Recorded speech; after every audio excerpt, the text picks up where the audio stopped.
Hi friends, இன்றைக்கி என்ன video பார்த்தீங்கன்னா பேச்சுலர் சிக்கன் கிரேவி.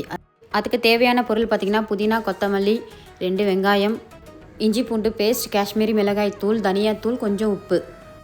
எனக்கு தயிர் ஆட் பண்ண பிடிக்கும். உங்களுக்கு தயிர் வேணும்னாலும் நீங்கள் ஆட் பண்ணிக்கலாம். அப்படி நல்லா அது எல்லாத்தையும் மிக்ஸ் பண்ணிவிட்டு 10 to 15 மினிட்ஸ் சிக்கன் அந்த மசாலாவில் ஊறிச்சுன்னா சூப்பராக இருக்கும்.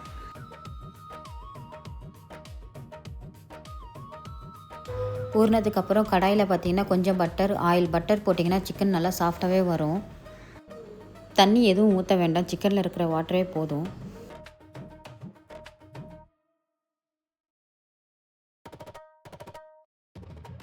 லாஸ்ட்டாக கறிவேப்பிலை கொத்தமல்லி போட்டு இறக்கிட்டேன். எங்கள் வீட்டில் கூப்பிட்டு பார்த்தா யாரும் வரல, என்னால் முடியல, நானே கொஞ்சம் சாப்பிட ஸ்டார்ட் பண்ணிட்டேன். சரியான டேஸ்ட்டு.